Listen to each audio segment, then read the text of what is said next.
cutting trees down as well.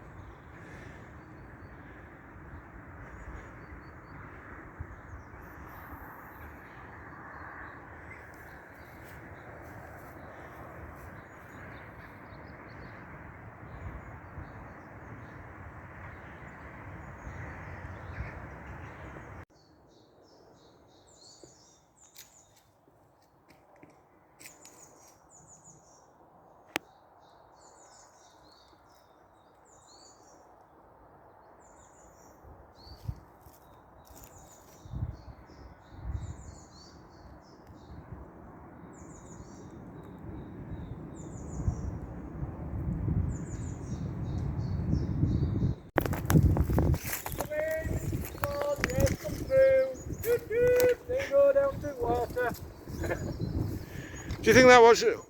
So I've seen a lot of videos on YouTube of people pointing this particular little building out, and do you think that's where it were? Just a banksman or something like that? Well, there's pictures in there, so yeah. Have a look at pictures, you might get a bit more of an idea. Yeah.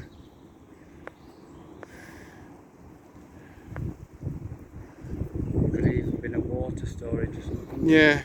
It's high up. Yeah.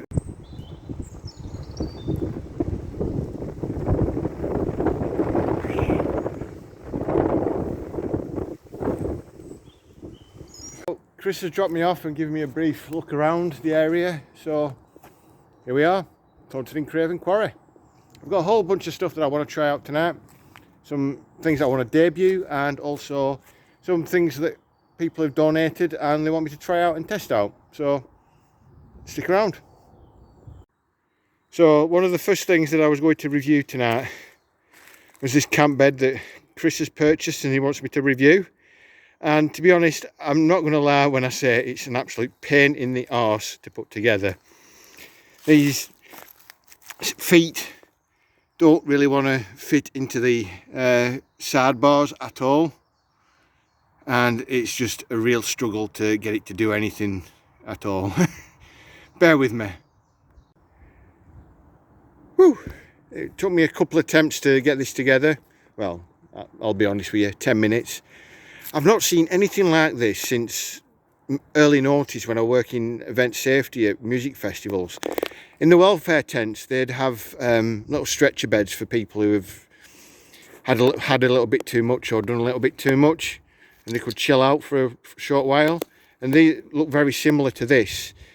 I don't know if you've ever seen these things before, but essentially it's like a stretcher. There's two poles running parallel with each other, and they come in three parts. You put those parts together, feed it through, and once in theory you should be able to feed, let me just pull it up, these feet and legs through them.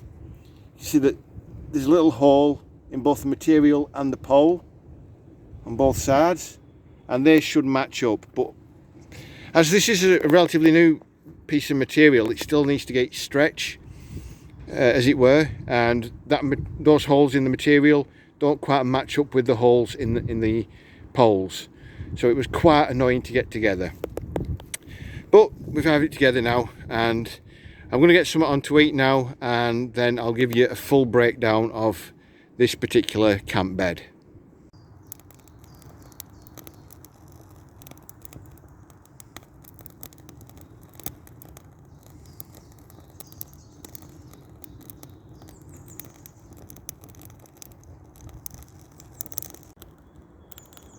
I'm not going to lie, this ridge line above me kind of reminds me of the old western films. Keep expecting some cowboys or something to come over and fire off some arrows or shoot a rifle or something. John Wayne.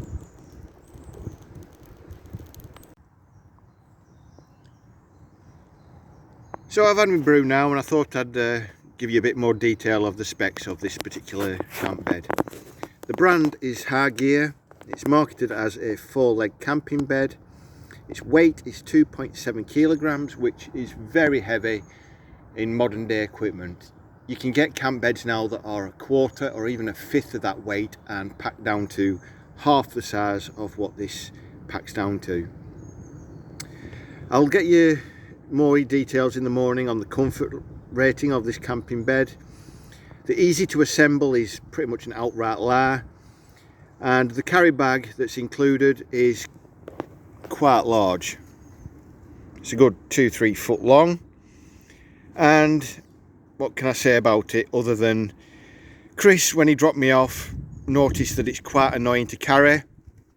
It's potentially best carried it like a bandolier over one shoulder and under the other armpit, but considering that you have to carry your pack as well, it could get quite annoying to carry over any distance. Now back to the weight, that 2.7 kilograms, you have to bear in mind that you'll be carrying your sleeping bag, your shelter system, and every litre of water weighs 1 kilogram. So something like this as an extra weight would really get to you if you were walking any great distance. If you were just at a music festival or your campsite was literally 10 yards from your car, you may be alright, but if you're out in the sticks, there's a lot better things to consider than something like this. This, like I say, it's very old school technology, this. And yeah, it's not something that I personally will go out and buy. That's my review so far. I'll let you know how comfortable it is in the morning, or even if it holds my weight. I weigh about 90 kilos. There's no real, let's have a look on the other side of the label. No, there's no real weight limit, which is quite strange. Right, well, I'll leave it now and we'll have a bit of a walk round, and then I think it's time for tea.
We came down this pass. To get back up, you have to hold on to that little rope, which is going to be fun in the morning. Time for tea now. So while I'm waiting for my tea to cook, I thought I'd give out a shout out to All Sorts Second Hand. They're on Dockery Street in Colne, and they donated these mess tins that I'm using tonight. I'm going to give these a try out and see how they do. But if you find yourself in Colne and you want to have a look around, pop in. They're a really friendly bunch, and you'll find yourself a bargain. Electrical goods, homeware, anything you can think of really.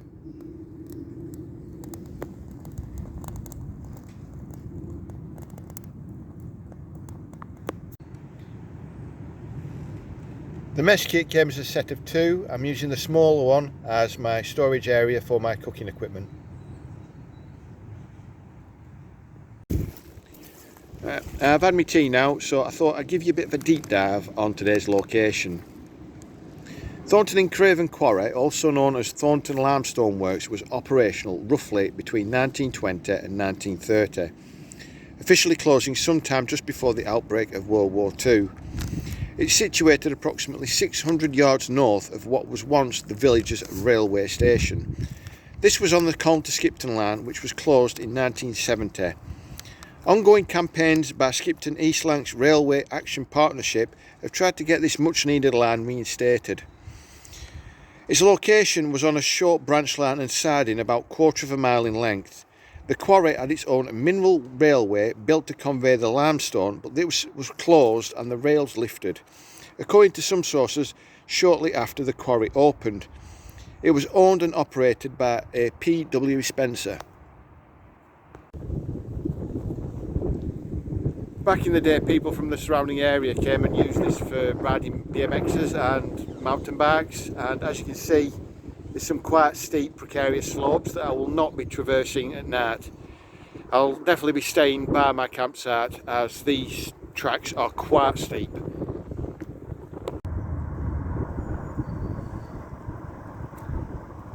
Let's give you a better look of that steep slope. We're all over this area, and of course that's the track that we came down to get here.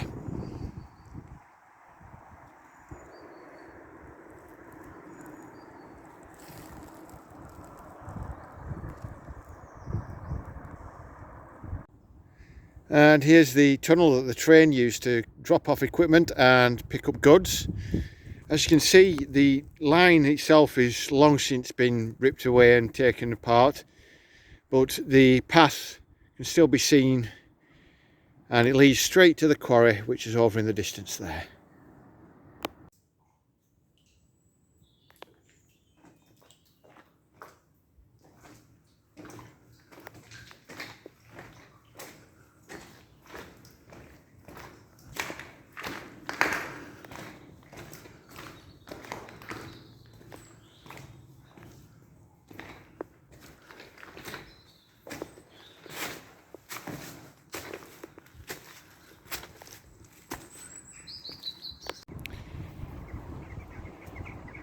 As I'm on my own now, I don't want to get too close to the water because I don't want to have an accident and be left out on my own really.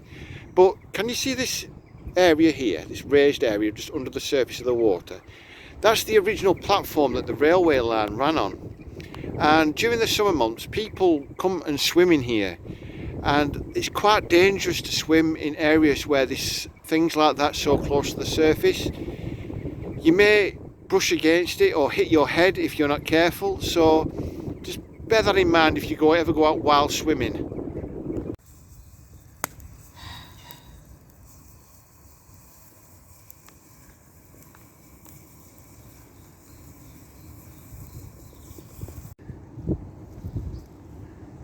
Now for a little bit about the rest of the sleep system that I'm using tonight.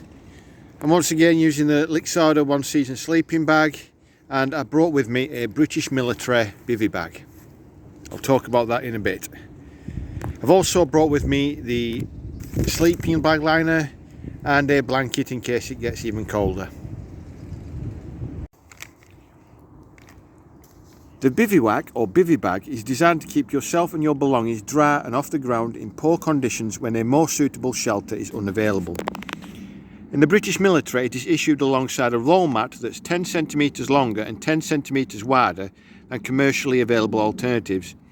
This is to keep all equipment safely stored within the bivy bag and away from elements, and within close proximity for immediate use. The bag is made from a permeable material named Gore-Tex, a material that is now used a lot in the manufacture of high-end hiking equipment. This material, coupled with the size, shape and design of the bag, make it almost impossible for water droplets to form inside, although in tropical climates it is less effective. Such heat waves, however, are uncommon in the UK. The low profile of this bit of kit makes it great for wild camping, as part of its originally design intention was for it to be used in non-permissive environments, i.e. behind enemy lines. Quick to set up, quick to take down and put away, a simple yet effective alternative to the half tents of old. Here's a look at the NSN number, and the length of it is 260 centimetres approximately. At the widest point its width is 92 centimetres approximately, and at the feet it's 62 centimetres. It's in disruptive pattern material, DPM, camo, and they're going for around £40 online depending upon their condition.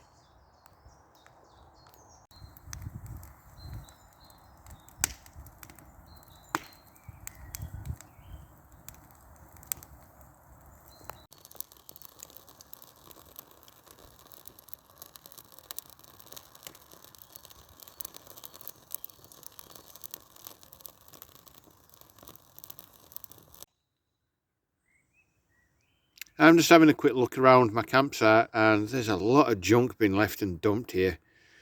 Looks like this is part of an old fishing rod. I've not found anything that's salvageable yet, but I'll keep looking. Anyway, it's almost time for a brew now, so I'll catch you in a bit.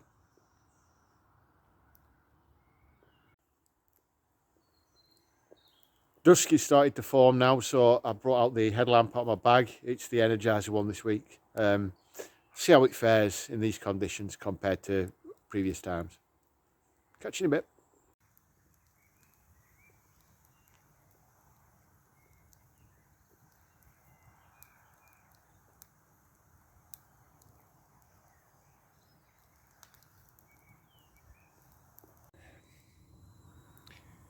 You know, I said earlier that I wasn't walking around in the dark in this place. Well, I walked around in the dark in this place to pick up a radio from Chris. Thanks, mate.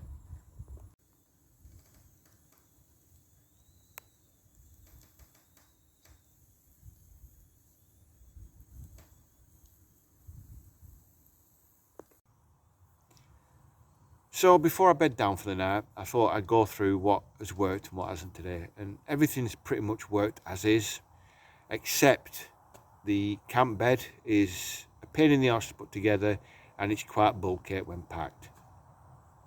The sleeping bag, I've used it many a time before, it's great. The bivy bag is quite awkward to get into, because you have to get into a sleeping bag and then into the bivy bag, and you can get tangled up. And as it's really dark here, it's been quite a task to figure out how to do it. As a nighttime read, Chris has lent me this book, Granny's Village. It's all about life in Thornton in the 1800s, and it looks really interesting. So I'll have a bit of a read of that tonight before I'll go to sleep, and I'll let you know how it is in the morning. Catch you in a bit.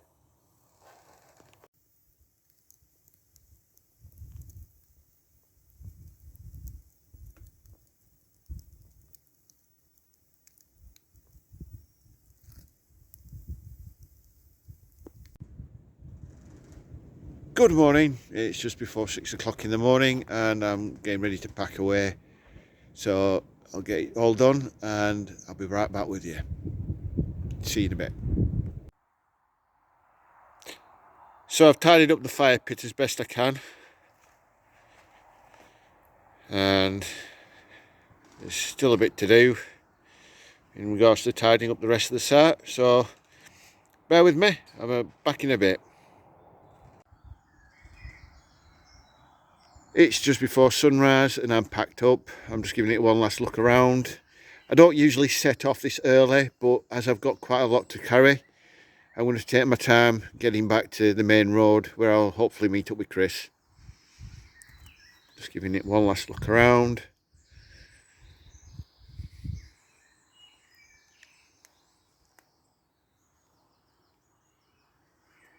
I think that's everything. Right, let's get going. Catch you later.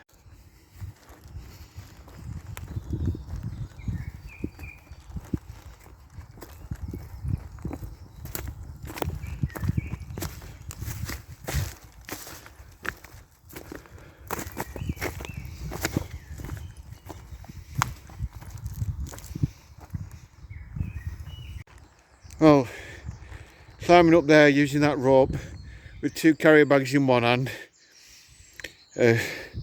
bed on one shoulder, and my rucksack on my back. That was just as much fun as I expected it to be.